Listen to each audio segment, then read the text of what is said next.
Assalamualaikum warahmatullahi wabarakatuh. Innal hamdalillah nahmaduhu wa nasta'inuhu wa nastaghfiruh wa na'udzu billahi min shururi anfusina wa min sayyiati a'malina.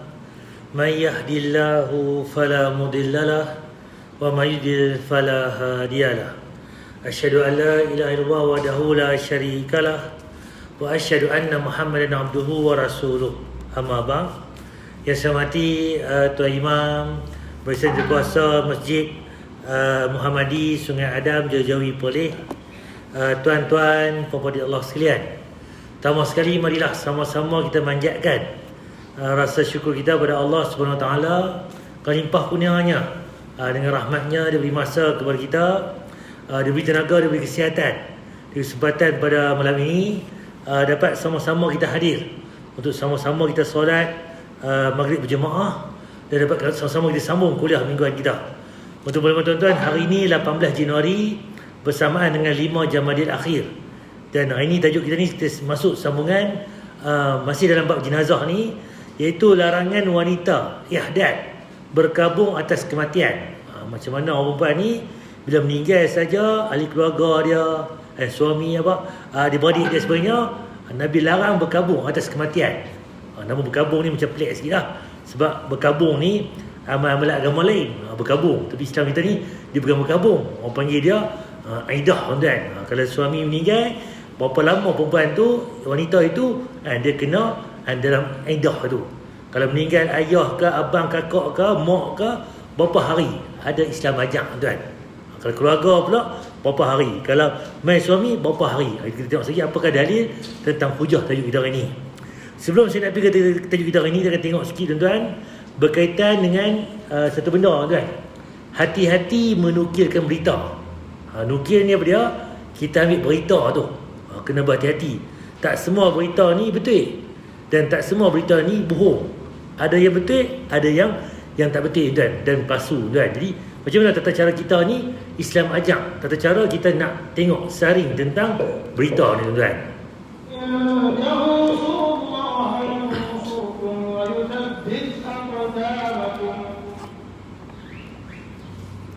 Kita sebagai seorang muslim pun harus hati-hati dalam menukil berita.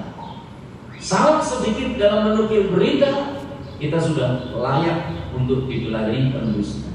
Nampak, tuan, berita ni kalau kita silap-silap ambil berita, kita ni layak dipanggil sebagai pendusta, pembohong. Kita sentuh tajuk ni, tuan. Kita ingat balik dulu ni, masa awal kita belajar itu ni, kita sentuh siapa yang duk sebar berita ni tanpa diketahui betul ke salah ni, duk beritahu orang, tapi dia ni kena semak berita tu. Jadi boleh dikatakan dia ni sebagai pembohong, tuan. Dia kata lagu tu, apakah dalil yang kata demikian? Kata Rasul sallallahu alaihi wasallam, kafa bil mar'i kadiban an yuhadditha bi kulli ma sami'. Kafa ni dia bil mar'in kaziban an yuhadditha bi kulli ma sami'. Cukup apa Nabi kata di sini, tuan?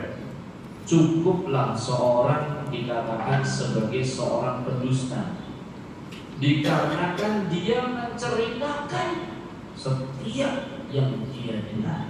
Nampak, tuan? Hadis Muslim. Cukup seorang tu dikatakan pembohong, penipu, pendusta. Kerana apa? Dia menceritakan semua yang dia dengar. Setiap apa yang dia dengar tu, dia cerita habis.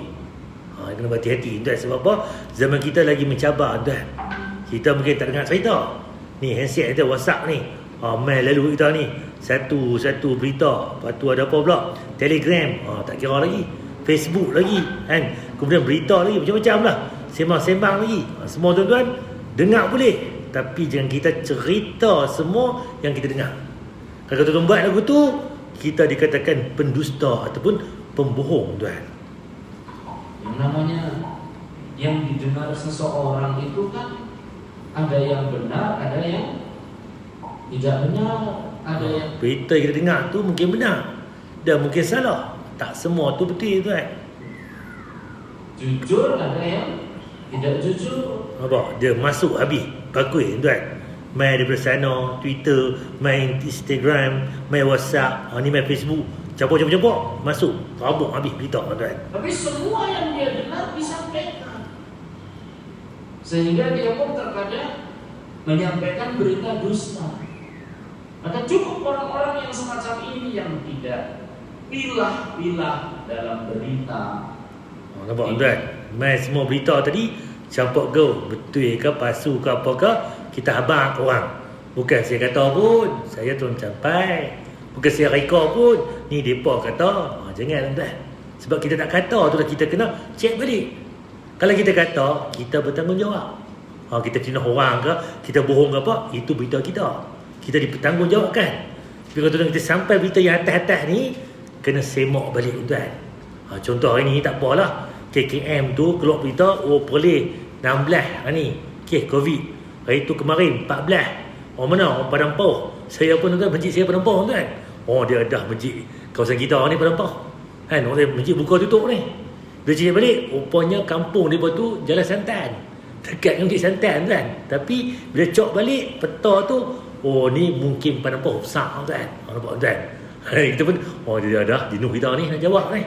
Jadi cerita dia betul benda tu, tapi punya faktor dia talim pula. Tu kena berhati-hati tuan. Jadi cerita dia sama kita ni kata korang, dia pun ni tak jaga SOP apa mau. Kata korang, esok kita berjaga ni, kita kena tuan. Ujian tu sebenarnya. Jadi siapa kena ke tak kena ke, kita ambil satu keluarga untuk ambil bab. Yang kena kita minta bagi Allah bagi kesihatan baik balik. Yang tak kena kita alhamdulillah Allah tak uji. Demikian rupa tuan. Kita bagi tuan. Ya, selektif, tidak ikhtiar. Hati-hati dalam memilah-milih berita. Ya, adalah termasuk orang yang pendusta. Nampak pendusta tadi. Kita bukan reka pemberita, tapi mai daripada orang lain. Tengok balik. Sumber tadi daripada mana? Kalau berita, ada dia punya pendapik dia. Kalau KKM apa dia? MKM apa dia? Ni berita ni apa? Jaid ke, Maid ke, Kerajaan Negeri ke, Kementerian ke, apa ke? Semak balik tuan. Sebab apa? Dia mengandungi maklumat tuan. Maklumat tu kena mesti betul baru kita sebarkan. Banyak negara mengasal menyebar berita tentang bahwa jam sekian akan terjadi gempa bumi. Ingin menyelamatkan orang. Tidak lama kemudian muncul berita itu hoax. Jadi orang kata apa? Lagi sejam lagi gempa bumi. Kat Indonesia tuan, gempa bumi ni kerap berlaku. Orang gabung tuan, orang takut. Habis lari satu kampung tuan. Rupanya bohong, palsu tuan. Nampak? Menyebabkan satu kampung, satu negeri, satu wilayah cacat merebah. Atau apa? Berita kita seorang tuan. Jadi kena berhati-hati. Akhirnya dia pun mengeser, mohon maaf, berita itu apa? Makanya diteliti dulu. Teliti dulu apakah berita itu benar atau bukan. Baru setelah itu kita sebar. Mending kita ini terakhir dalam menyebarkan sebuah berita, tapi aman posisinya, daripada menjadi orang pertama yang menyebarkan berita tapi malah memicu fitnah. Kadang kita ni seronok, berita aku dapat ni, aku lah orang utama kampung aku nak sebar berita. Kita nak orang utama, bagus niat tu. Tapi cek balik betul tak betul. Saya tuan, kerana kita sebar pertama tu, dalam kali kita memesongkan maklumat, menyebabkan berita tak betul. Panjang cerita tuan. Kalau berita tu bagus, clear, alhamdulillah. Kau tak clear tuan. Betul. Mending kita ini jadi pengikut, tapi pengikut apa? Kebaikan. Namanya pengikut itu kan paling belakang. Tidak apa-apa lah kita paling belakang, tapi yang penting mengikuti kebaikan. Daripada menjadi orang yang pertama tapi pemimpin keburukan. Kita dapat berita utama, kita bohong orang ikut kita, follower kita tu. Berhati-hati tuan. Bila kita jadi yang belakang pun, berita itu betul. Itu yang lebih baik tuan. Mudah-mudahan Allah melindungi kita semuanya, Allah. Jadi cerita dia tak ada masalah. Nak sebar berita tu pastikan betul. Confirm kita sebarkan. Terutama kematian lah. Kematian ni, ni Pak Mat meninggal. Hidup mesej Pak Mat meninggal. Kita tengok, hidup lagi. Duduk hospital baru. Nampak tuan, macam mana tuan? Kita kalau kata kita meninggal tuan, tergamuk kampung kata kita meninggal. Duduk ada lagi ni. Banyak ada kena berhati-hati, itu kematian kan. Ini benda lain tu banyak lagi yang boleh musibah, jadi jangan jadi berat lagi tuan. Okey, tajuk kita minggu lepas tuan, kita ulang kali sikit, iaitu larangan menutup kepala dan wajah jenazah orang yang sedang ihram. Tajuk minggu lepas kita sembang pasal apa, iaitu orang yang meninggal dalam keadaan ihram ni tak perlu tutup kepala lelaki ataupun muka bagi wanita bagi wanita tuan. Jadi wanita ni tutup dia punya aurat, rambut ni keliling ni, muka kita biar terdedah tuan. Sebab apa? Mereka sedang berihram. Apa dalilnya? Hadis Bukhari dan Muslim dari Ibnu Abbas radhiyallahu anhu, dia berkata ketika seseorang wukuf di Arafah, tiba-tiba lelaki ni dia jatuh dari untanya dan patah lehernya, kemudian meninggal dunia di tempat tersebut. Jadi seorang lelaki ni dia pergi wukuf Arafah, duduk atas unta, jatuh, kepala dia patah, leher dia, meninggal di tempat kejadian. Kemudian apa Nabi beritahu? Nabi bersabda, mandikanlah dia dengan air dan daun bidara, kafanilah dengan 2 lembaran kain, pakaian ihramnya. Cerita dia, kalau orang tu meninggal dekat berihram, apa jadi? Kena mandikan dia dan kena daun bidara untuk kita kafan dia dengan apa? Pakaian ihram dia sendiri, 2 lembaran ihram tu. Jangan diberi wangi-wangian. Pasal apa tuan? Mereka ni berihram. Kalau berihram tak boleh pakai wangi-wangi. Sama juga mati pun, meninggal pun tak boleh diberi wangi-wangian. Dan jangan ditutup kepalanya. Kepala tak ditutup. Dan kerana pada hari kiamat nanti dia akan dibangkitkan dengan keadaan bertalbiah. Dari riwayat lain, jangan ditutup wajah dan kepalanya. Kalau perempuan, muka. Kalau lelaki, semua sekali tuan. Jangan tutup. Dia tunjuk gambar minggu lepas tuan, dia pernah naik kereta tu dalam Masjidil Haram tu. Kereta pertama tu, dua-dua kepala mayat ni terdedah, badan tutup habis, dikafan. Tu jenazah lelaki. Yang kedua pula, satu muka saja dibiang. Itu jenazah perempuan.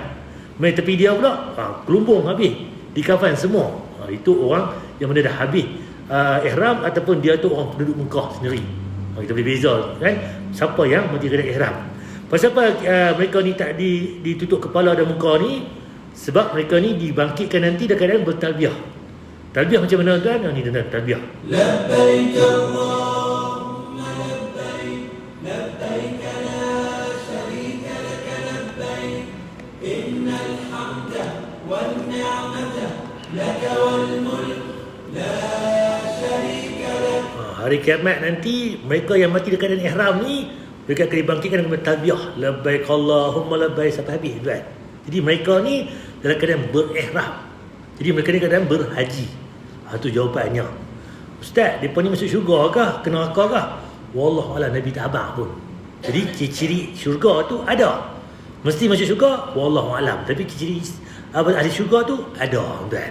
Itu cerita dia. Jadi kan, bila meninggal saja jenazah yang berihram ni, tak perlu kita tutup kepala mereka. Kalau perempuan tu, muka mereka tu kita biar terdedah. Itu jawapan dia. Cuma apa faedah dia pula tentang orang nak urus jenazah? Dia ni ihram, kita jangan tutup kepala dan muka dia.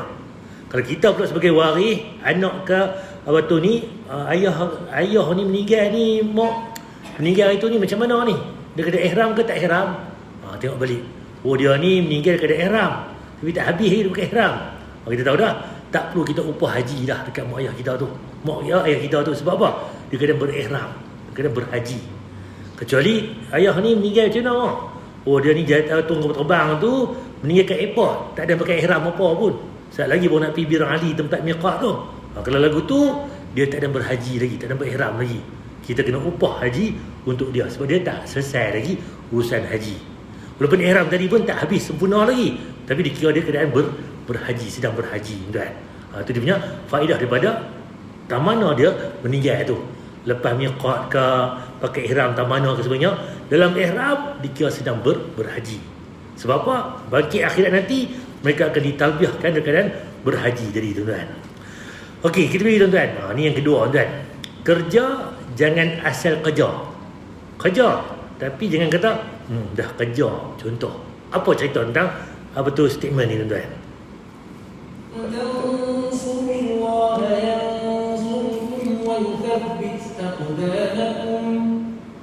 Salah satu kata-kata mulia yang disampaikan oleh Buya Hamka rahimahullah ta'ala, Kalau seandainya engkau bekerja sekedar untuk bekerja, maka kerbau pun di sawah juga bekerja. Kalau kita kata kita ni kerja, sekadar nak kerja, kerbau di sawah pun bekerja, tuan. Tuan, apa ayat yang nak disampaikan oleh Bunyah Angka ni? Kalau engkau hidup sekedar untuk hidup, maka sesungguhnya monyet pun di hutan juga hidup. Kalau kita ni nak kata hidup, tuan, monyet pun dia pun hidup, tuan. Nampak, tuan? Kerja kita kerja makan, tuan. Nampak, tuan? Apa lagi maksudnya, tuan? Nun sewu, ada nggak di antara kita yang mau dikatain kayak kebo, kayak monyet? Ada? Nggak ada di antara kita yang mau dikatakan kayak monyet. Tapi kenyataannya banyak manusia yang pola hidupnya seperti monyet, karena dia hidup hanya untuk hidup. Nggak ada di antara kita yang mau dikatakan seperti kerbau. Tapi kenyataannya tidak sedikit manusia yang bekerja seperti kerbau. Bekerja sekedar untuk bekerja. Maka orang yang beriman ketika di dunia ini, dia memang lewat untuk mengumpulin bekal sebanyak-banyaknya supaya nanti di akhirat dia bisa menikmati apa yang sudah dia kumpulkan tersebut. Makanya tuan, cerita dia tuan, kita ni seperti dalil yang sebut wa ma khalaqtul jinna wal ins illa liya'budun. Tidak aku jadikan manusia dan jin ni untuk beribadah kepada Allah. Ibadah itu nombor satu, tuan. Tapi orang kita pula ibadah nombor apa? Nombor lah. Kalau dan kita buat, tak dan tak ada buat. Nampak, tuan? Semayang cukup lah, tuan. Oh ni pukul ni pergi kerja dah ni. Sekejap lagi semayang. Oh sekejap lagi ni nak masuk rehat ni. Oh sekejap lagi ada mesyuarat ni. Dah kali semayang tu nombor lah, tuan. Tak semayang, tuan. Kalau kita kerja, tuan, sama dengan orang kafir lain. Dia pun kerja, tuan. Pagi petang siang malam kerja. Nampak, tuan? Jadi beza, tuan. Kita kerja ya, tapi di samping itu kita ibadah itu nombor satu. Kerja ni tampung kita saja dekat dunia ni, tuan. Allah akan selalu berpesan untuk mengumpulkan bekal. Apa firman Allah? Wa tazawwadu. Wa tazawwadu. Artinya kumpulkanlah bekal. Apa? Allah kata kumpullah bekal. Bekal apa, tuan? Nak pergi akhirat itu. Akhirat apa? Selama-lamanya duduk akhirat. Kita duduk kat dunia ni kumpul kerja ni. Betul, baguslah cari kerja sebanyak. Tapi duduk dunia ni 70 tahun, tuan, maksimum. Ada yang 100, 80, 90. Tapi 60, 70 tu itulah umur umatku, Nabi kata. Yang lebih alhamdulillah, yang kurang Allah sayang, tuan. Tapi kita pula ni nak pergi ke akhirat bekal tak ada pun. Tak apa, Allah bagilah nanti. Allah Maha Penyayang, Ar-Rahman Ar-Rahim. Pandai kata, tuan. Kita pun nak pergi berniaga pun kena bawa bekal, kena bawa benda nak berniaga ni. Mau dapat duit. Nak pergi syurga pun bukan lenggang, tuan. Kena ada ibadah. Ada ibadah pun tak tahu lagi nak terima tak terima, tuan. Bayangkan panjang cerita. Kalau kita bekalan pun tak ada, tuan, jauh lagi, tuan. Fa inna khairaz zadi taqwa. Sebaik-baik bekal yang paling istimewa adalah takwa. Takwa dia apa? Masuk dalam tu. Halal haram macam mana tengok balik, syubhah ke tak, haram ke tak, halal ke tak, macam mana Islam suruh, macam mana sebagainya, pahala syurga macam mana, dosa sebagainya. Semua tengok, tuan. Dengan takwa itu penapih kita, tuan. Apakah artinya karena kita cuma numpang lewat enggak kerja? Kerja atau tidak? Kerja. Buktinya Rasulullah SAW juga kerja. Nabi suruh semayang ke? Tak, semayang ya. Tapi Nabi pun bekerja, tuan. Kalau kita tengok balik sejarah-sejarah Nabi terdahulu, semua Nabi bekerja, tuan. Tapi bekerjanya untuk apa? Itu yang membedakan antara orang yang beriman dengan yang tidak beriman. Keliru. Orang yang cuma beribadah di masjid tidak bekerja. Ni berkeliru, tuan. Duduk di masjid, tak buat kerja apa? Tak apa, Allah bagi rezeki nanti, Allah bagi. Tak, tuan, kena kerja. Ibadah betul, tapi kerja itu kena ada juga. Bukan main ibadah 24 jam. Islam tak ajak lagu tu tuan-tuan. Di masjid terus namanya gimana ya, siapa tahu ada yang ngasih, itu jadi beban orang lain. Tak apalah, nanti orang derma, orang bagi. Nampak diharapkan belah ihsan orang. Bukan gitu agama kita tuan. Atau bahkan nauzubillah min dzalik jadi pengemis. Walaupun alasannya saya pengen konsentrasi beribadah. Para nabi dan para rasul rata-rata mereka bekerja. Ada yang sebagai tukang kayu, ada yang petani, ada yang pengembala, dan hampir semua nabi itu pernah menjadi pengembala. Kata Nabi kita Muhammad SAW dalam hadis yang sahih, seluruh nabi pernah mengembala kambing, bekerja. Nabi SAW berdagang. Nampak tuan, Nabi bekerja tuan. Berdagang sebenarnya semua bekerja tuan. Bukan duduk saja tuan. Jadi apa? Kata kita kena bekerja tuan. Tapi kerja kita tu dengan sampai melalaikan kita, ibadah kita letak lalai tuan. Supaya apa? Supaya tidak jadi beban orang lain. Dan makanan yang masuk ke perut kita hasil dari jerih payah sendiri itu adalah makanan yang terbaik. Sebab apa? Hasil didik peluh kita itu yang terbaik tuan. Ada makanan yang lebih baik, lebih bergizi, lebih menyehatkan, lebih barokah dibandingkan makanan yang dihasilkan dari jerih payah tangan sendiri. Makanya rata-rata para nabi dan para rasul mereka makannya dari hasil pekerjaan sendiri, bukan dari belas kasihan dan uluran tangan orang lain. Sebab tu Nabi tuan, dia tak mau sedekah. Dia tak mau terima zakat. Dia mau yang diterima hanya hadiah tuan. Benda yang sama tapi beza tuan. Orang bagi sedekah ni, habis kita makan, oh dah lebih. Sedekah kat dia lah tak habis. Oh ada baju ni, oh dah tak padan apa, sedekah. Sedekah ni lebihan, harta lebihan yang kita tak mau bagi ke orang. Tu sedekah. Kalau hadiah, oh aku pergi kangak sekali lagi nak beli 2 jam ni. Satu nak sedekah kat apa? Kat jiran sebelah ni. Satu lagi dekat adik. Contoh, kita buh dah siap-siap beli balut elok-elok. Hadiah ni special tuan. Pilang kahwin, oh ni nak beli kain pelikat ni. Kat siapa ni? Oh dekat ayah, kat mak, dekat pak mentua. Sebab hadiah. Kita dengan niat kita. Tak ada kata sedekah kat pak mentua no. Tak, dia bagi hadiah tuan. Beza. Kain pelikat juga tapi niat tu tuan. Benda tu macam mana diberikan. Itu beza hadiah sedekah. Tu atas ni lah. Cuma abang kata tuan, Nabi dia bekerja tuan. Dia tidak meminta-minta pada orang. Jadi kesimpulannya, walaupun kita itu di dunia cuma numpang lewat, bukan berarti tidak bekerja. Bekerja supaya tidak jadi beban orang lain. Sepatutnya kita bekerja, kita tolong orang lain pula. Bagi sedekah, bagi infak, bagi zakat, keluar zakat, kita tolong orang. Bukan kita yang ditolong tuan. Sepatutnya bukan lagu tu. Kalau habis tak ada orang tuan, orang tolong kita, tak apalah. Tapi jangan-jarang lah. Tapi tak, kita ni mengemih, minta tolong. Bukan begitu tuan. Okey, kita pergi tajuk kita hari ni. Bab jenazah larangan. Wanita ihdad berkabung atas kematian. Macam mana orang perempuan ni, Nabi larang dia berkabung. Berkabung ni macam mana? Kalau meninggal suami berapa lama? Kalau meninggal adik-beradik berapa lama? Okey, yang pertama tuan-tuan, hadis Muslim. Tidak boleh seorang wanita yang beriman kepada Allah dan hari akhir untuk berkabung atas kematian melebihi 3 hari kecuali atas kematian suaminya. Hadis Muslim. Cerita dia, kalau isteri kita dah meninggal adik-beradik dia, abang dia ke, ayah dia ke, adik dia ke, kakak dia ke, orang empat dia ni, berapa hari? 3 hari maksimum untuk dia bersedih, dia berduka lara. Lebih daripada tu jangan. Kalau suami dia meninggal, bukan 3 hari dah, dia lebih. Dari bawah ni sebut riwayat Bukhari terdapat tambahan lafaz, maka ia berkabung atas hal tersebut selama 4 bulan 10 hari. Meninggal suami, orang perempuan bukan 2-3 hari. Dia isteri tu kena berkabung ataupun iddah lah bahasa kita 4 bulan 10 hari. Hadis Bukhari tuan. Nampak tuan? Ni dalil yang pertama.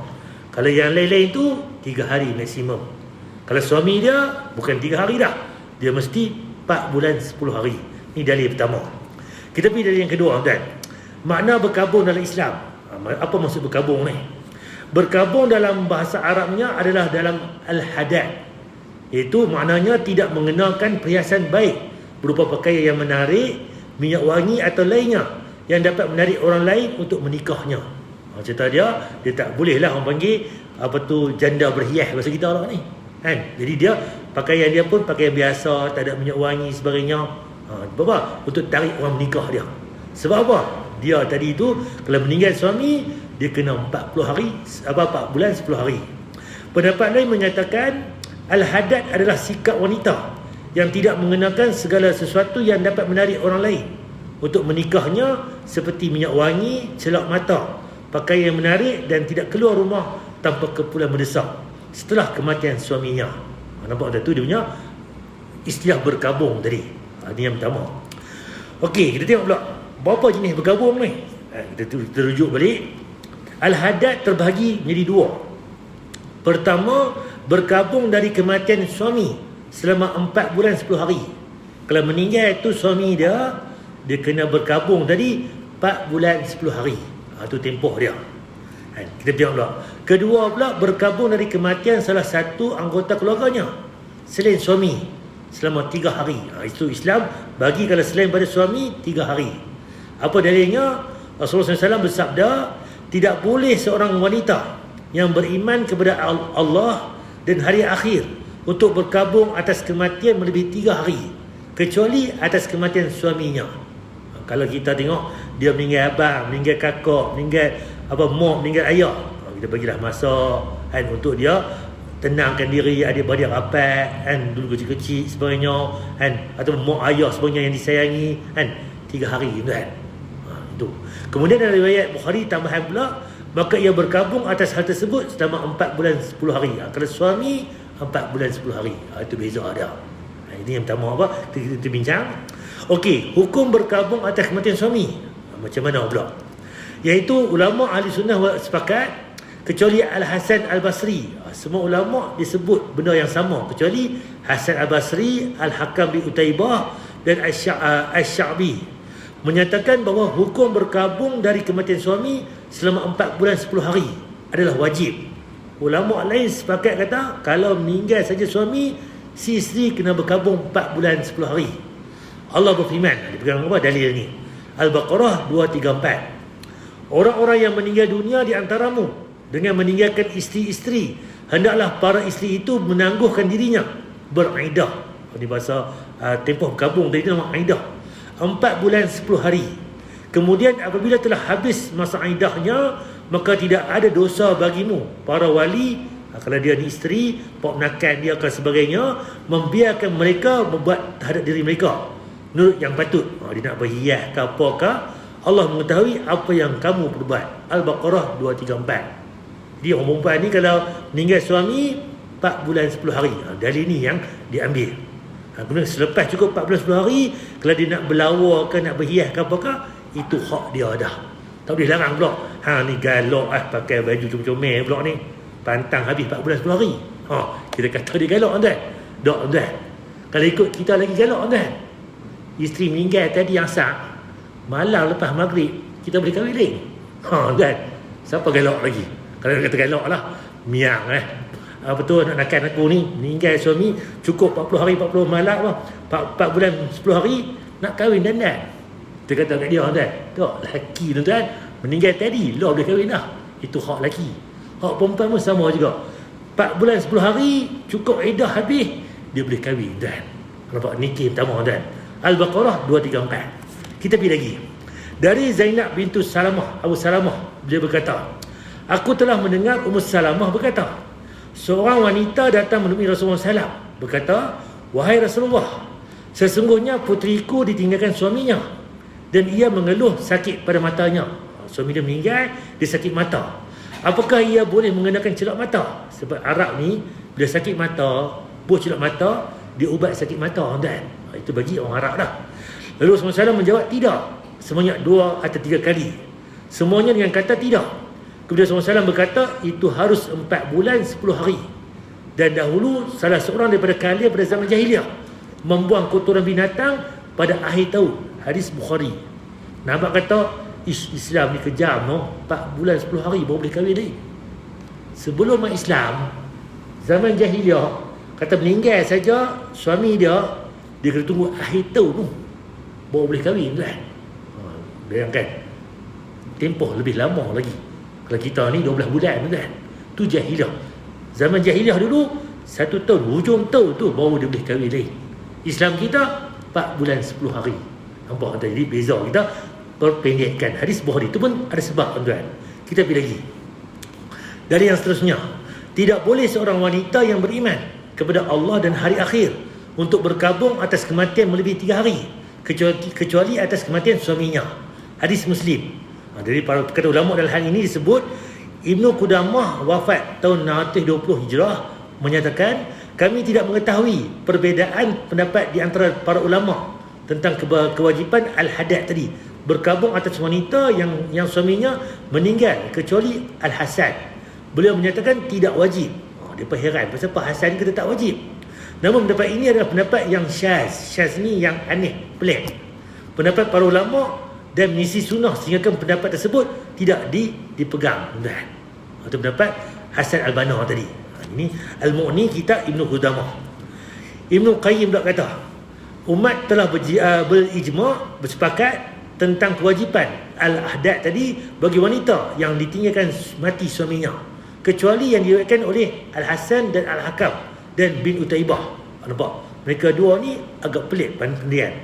Pasal apa Islam dia bagi tempoh 4 bulan 10 hari, kukuk meninggal saja suami dia hari ni.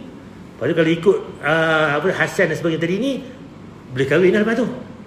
Contoh kalau kahwin lepas tu nanti, ni anak siapa ni? Ni bukan anak aku ni anak lelaki hang lama ni. Nampak contoh hari dia kahwin baru-baru. Dia ketimbul, tak mengaku tuan. Sebab tu Islam dia bagi 4 bulan 10 hari. Sekali bulan bersih haid tadi, haid yang kedua, bersih lagi, haid ketiga, baru dia kahwin. Kalau kahwin tuan dapat anak, nak kata anak siapa tuan? Anak kita tuan. Tu Islam jaga tuan. Isteri dia jaga, anak pun dia jaga. Siapa ayah dia tuan? Nampak tuan? Tentang waris pula, harta pusaka, dia clear semua tuan. Sebab tu Islam bukan sahaja bubuh 4 bulan 10 hari tu. Sebab apa? Nak clear. Kalau siapa kahwin dengan wanita ni, kalau kahwin saja, itu kalau dapat hasil anak tu, itu anak dia. Bin dia lah, bukan bin. Kata laki yang lama ke apa ke, bukan dah. Nampak Islam jaga tuan. Bak anak, bak nasab tadi, bin siapa, isteri pun terjaga. Dan dia punya apa tu? Dia punya maruah diri dia, kemudian mai warisan sebagainya, semua tu Islam tengok tuan. Okey, kita lagi tuan sini. Okey, Ibnu Qayyim kata lagi, okey ni yang tadi, okey. Hukum berkabung atas kematian salah satu keluarga selain suami. Macam mana tuan? Berkabung atas kematian salah seorang kerabat atau keluarga selain suami diperbolehkan selama 3 hari sahaja. Tidak boleh lebih. Walaupun diperbolehkan, namun bila suami mengajak berhubung badan intim, maka wanita tersebut tidak boleh menolaknya. Kalau dia tuan, cik tak mau masak lah ni, tak larat letih ni, sedih ni, sehari, 2 hari, 3 hari, 4 hari, 5 hari pun tak apa lah, tak masalah. Kalau suami tu ajak lepas 3 hari tu hubung badan, dia kena bersama dengan suaminya tuan. Okey, Ibn Hajar kata, itu wafat tahun 852 Hijrah, menegaskan syariat memperbolehkan seorang wanita untuk berkabung atas kematian selain suaminya selama 3 hari kerana kesedihan yang mendalam dan penderitaan yang mendera, sedihlah yang amat sangat kerana kematian orang tersebut. Mungkin mak dia, mungkin ayah dia, adik dia, abang dia, orang apak dia. Jadi tempoh dia 3 hari. Kita jangan kacau tuan. Namun seandainya suaminya mengajaknya berhubungan intim, maka ia tidak boleh menolaknya. Fathul Bari, semua ulama bincang benda yang sama. Okey, Ibn Hazm, seandainya seorang wanita berkabung selama 3 hari atas kematian bapa, saudara, anak, ibu atau kerabat lainnya, maka hal tersebut mubah, harus. Boleh tuan. Ibn Qayyim kata lagi, berkabung atas kematian suami hukumnya wajib, dan atas kematian selainnya boleh saja. Suami ke mana pun kena berkabung tadi, kena aidah tadi 4 bulan 10 hari. Kalau bagi selain pada suami dia, terpulanglah dia nak berkabung ke, dia nak bersedih ke, dan dia doa ke apakah, itu hak dia tuan. Okey, syarat-syarat yang diwajibkan al-hadad tadi, apa dia tuan? Pertama, wanita tersebut berakal dan baligh.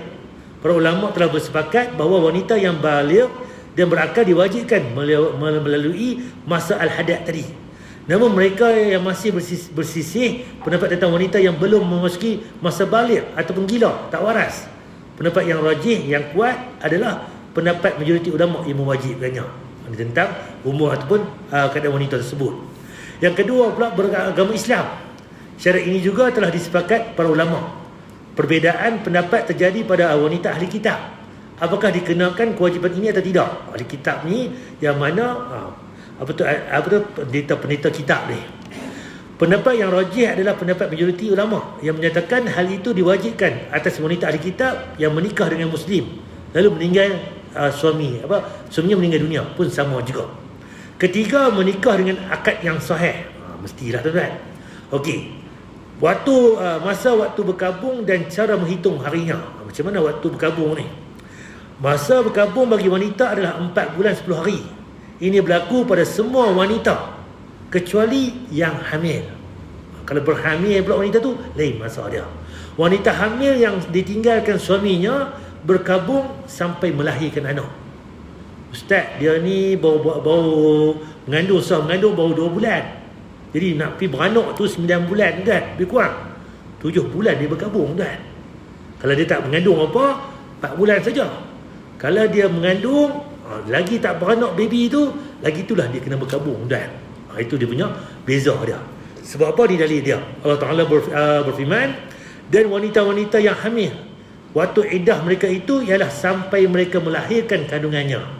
Dan barang siapa yang bertakwa kepada Allah, nescaya Allah menjadikan baginya kemudahan dalam urusannya. Surah At-Talaq ayat 4. Wanita berkabung ni, bagi yang hamil, dia kena beranak baru habis iddah dia. Kita pergi nak ada satu kisah tuan.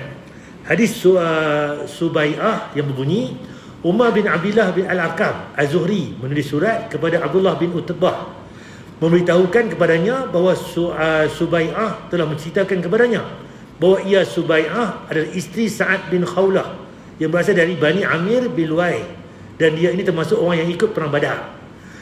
Lalu Sa'ad meninggal dunia. Suami dia meninggal dunia pada Haji Wada, sedangkan Subai'ah dalam keadaan hamil, isteri dia keadaan hamil. Tidak lama kemudian setelah wafatnya suami dia meninggal, ia melahirkan anak. Meninggal saja suami, lepas tu anak pun dia lahir. Ketika selesai nifas, habis tempoh nifas, darah-darah tu semua tu, maka Subai'ah berhias untuk dinikahi. Dia pakai yang cantik apa semua, nak nikah. Abu Sanabil bin Baqa, seorang daripada Bani Abdul Bar, menemuinya sambil berkata, "Mengapa saya lihat kamu berhias? Nampaknya kamu ingin bernikah. Tetapi demi Allah, kamu tidak boleh menikah sampai selesai 4 bulan 10 hari." Dia kata, hang tak nikah lagi. Sebab apa? Tunggu 4 bulan 10 hari.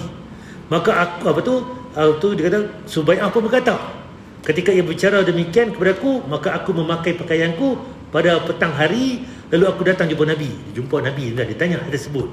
Kemudian Rasulullah SAW berfatwa kepadaku bahawa aku telah halal dengan melahirkan dan memerintahkanku menikah bila aku ingin. Hadis Muslim. Nampak tuan? Ni baru lepas mengandung, baru lepas beranak ni, nak nikah dah, tunggu 4 bulan 10 hari. Ni galak tak ada 4 bulan 10 hari. Contohlah macam lagu tu lah, lebih kurang bahasa dia. Sebab apa? Pakai cantik apa ni, dia pergi jumpa Nabi.